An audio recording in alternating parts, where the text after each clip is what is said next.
Behind me is my wife and my family's 2023 Toyota Sienna Limited.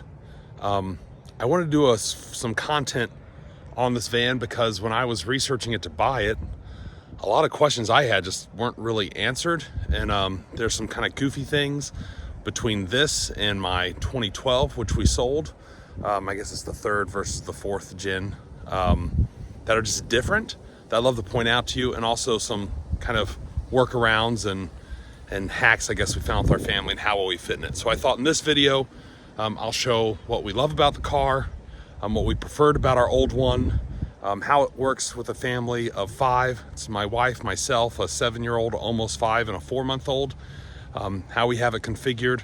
And then in a few other videos I'll share some of the aftermarket things we've added, how I've fixed the no DVD problem but an entertainment system issue, and a few other things. So hang tight with me and we'll try to make this quick and painless.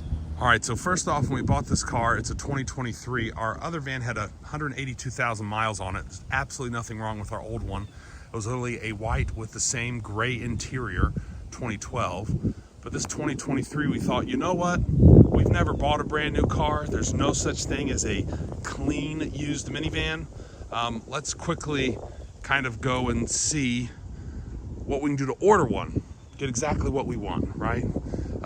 Turns out since COVID, you really can't order a van. You're at the mercy of whatever's allocated to the dealership and what you get.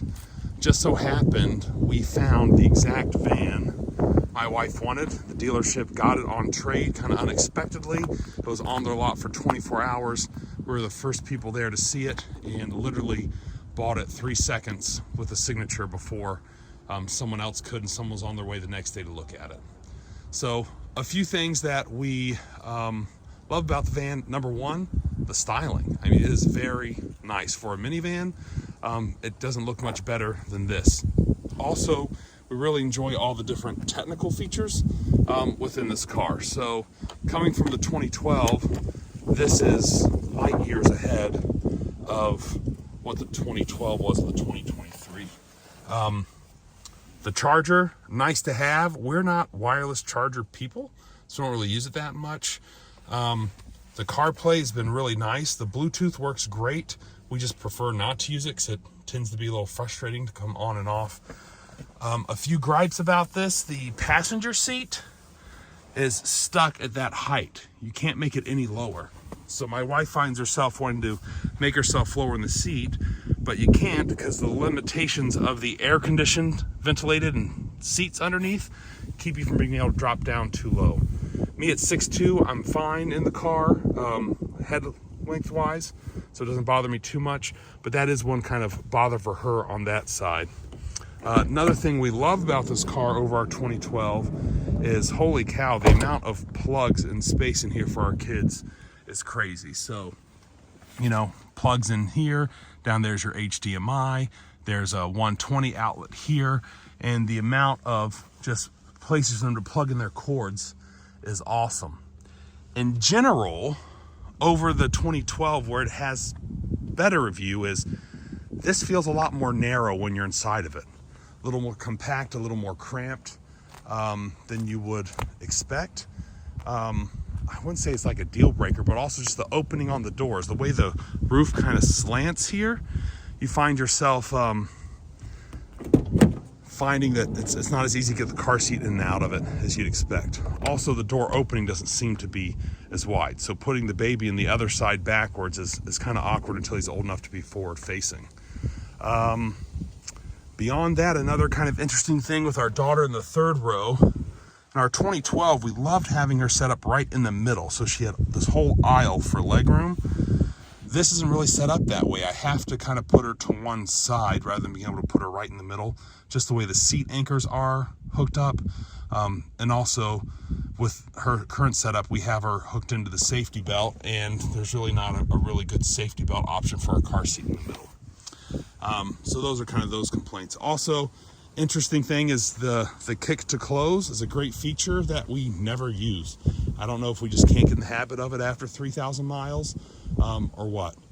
Also, the back, there's a little bit of the cargo space is ample, but I feel like our 2012, we we could certainly cram a lot more into back here.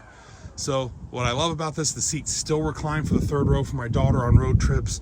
We're kind of missing the extra space we had here because of the spare tire to be able to do that. But even so, nonetheless, just the fact that, you know, she has a plug back here is awesome for technology. The fact that we have the entertainment system, even though there's no DVD player with it, that's one thing to know.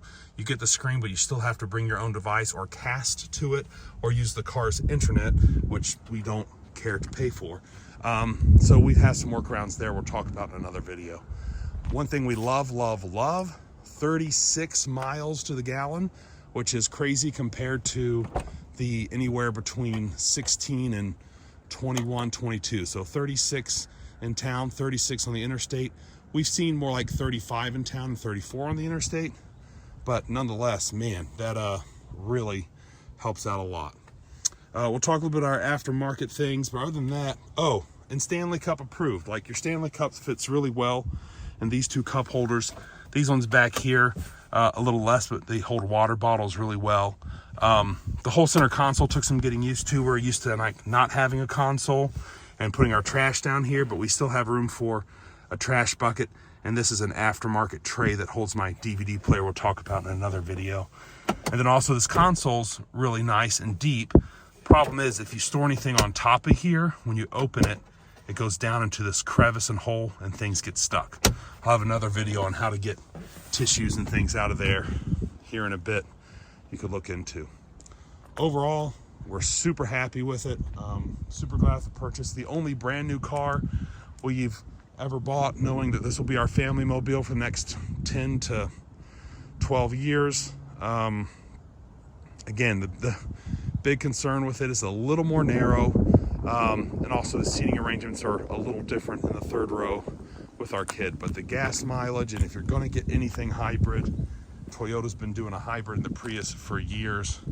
They carry a great warranty, and we've had such good luck with our last Toyota. We really couldn't jump to an Odyssey or a Chrysler.